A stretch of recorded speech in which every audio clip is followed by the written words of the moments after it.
قرآن و حدیث کے اندر توبہ اور استغفار کرنے کے فضائل اس قدر کثرت اور تفصیل سے بیان کیے گئے ہیں کہ ان کو لکھنے کے لیے بذات خود ایک مستقل کتاب کی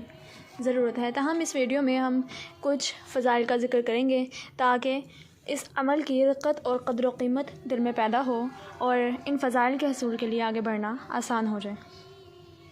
تو سب سے پہلا جو فضل ہے اللہ تعالیٰ کا توبہ کرنے والے کی طرف وہ یہ ہے کہ اللہ تعالیٰ توبہ کرنے والے کو محبوب رکھتے ہیں۔ فرمان باری تعالیٰ ہے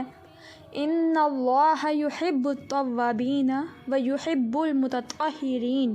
بے شک اللہ ان لوگوں سے محبت کرتا ہے جو اس کی طرف کثرت سے رجوع کریں اور ان سے محبت کرتا ہے جو خوب پاک صاف رہیں۔ حضرت انس بن مالک رضی اللہ عنہ نبی کریم صلی اللہ علیہ وآلہ وسلم کا یہ ارشاد نقل فرماتے ہیں ان اللہ یحب الشاب التائب، بے شک اللہ تعالیٰ توبہ کرنے والے جوان سے محبت کرتے ہیں۔ دوسرا فائدہ یہ ہے کہ استغفار کرنے سے اللہ تعالیٰ کا عذاب ٹل جاتا ہے۔ فرمان باری تعالیٰ ہے وَمَا كَانَ اللَّهُ لِيُعَذِّبَهُمْ وَأَنْتَ فِيهِمْ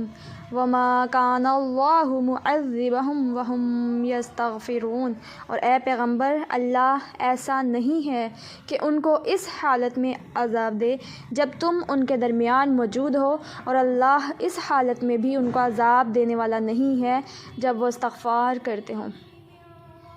اور تیسرا فائدہ ہے کہ استغفار کرنے سے باران رحمت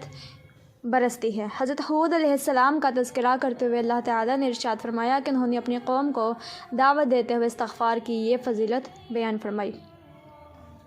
وَيَا قَوْمِ اسْتَغْفِرُوا رَبَّكُمْ ثُمَّ تُوبُوا إِلَيْهِ يُرْسِلِ السَّمَاءَ عَلَيْكُمْ مِدْرَارًا، اے میری قوم اپنے پروردگار سے گناہوں کی معافی مانگو پھر اس کی طرف رجوع کرو، وہ تم پر آسمان سے موسلا دھار بارش برسائے گا۔ حضرت نوح علیہ السلام نے بھی اپنی قوم کو دعوت دیتے ہوئے یہی ارشاد فرمایا استغفروا ربکم انہ کان غفارا یرسل السماء علیکم مدرارا،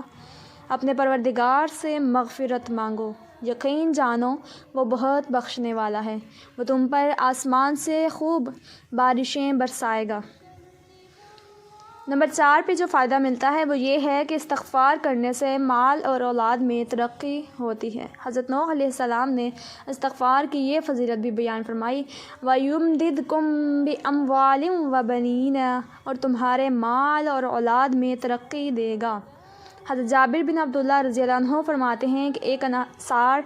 نبی کریم صلی اللہ علیہ وآلہ وسلم کی خدمت اقدس میں حاضر ہوئے اور عرض کیا یا رسول اللہ ما رزقت ولدا قط ولا ولد لی، یا رسول اللہ میں اولاد سے محروم ہوں، میرے یہاں کبھی اولاد نہیں ہوئی۔ آپ صلی اللہ علیہ وآلہ وسلم نے اس انصاری سے فرمایا فَأَيْنَ أَنْتَ مِنْ كَثْرَةِ الْإِسْتِغْفَارِ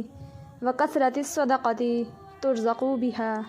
تم کثرت سے استغفار اور صدقہ کیوں نہیں کرتے ہو تاکہ تمہیں اس کی برکت سے اولاد کی نعمت حاصل ہو جائے۔ راوی کہتے ہیں کہ وہ شخص کثرت سے استغفار اور کثرت سے صدقہ کرنے لگا، اس کی برکت سے اس کو 9 نرینہ اولاد نصیب ہوئیں۔ نمبر 5 پہ جو فائدہ ہے وہ یہ ہے کہ استغفار ہر تنگی اور مشکل سے نکلنے کا راستہ ہے۔ حضرت عبداللہ بن عباس رضی اللہ عنہ نبی کریم صلی اللہ علیہ وآلہ وسلم کا یہ ارشاد نقل فرماتے ہیں من لزم الاستغفار جعل اللہ له من كل ضیق مخرجا ومن كل ہم فرجا ورزقہ من حیث لا يحتسب، جس نے استغفار کو تھام لیا یعنی کثرت سے استغفار کیا، اللہ تعالیٰ اس کے لیے ہر تنگی سے نکلنے کا راستہ نکال دیتے ہیں اور ہر غم اور فکر سے کشادگی عطا فرماتے ہیں، اور اسے اس جگہ سے رزق عطا کرتے ہیں جہاں سے اس کا گمان بھی نہیں ہوتا۔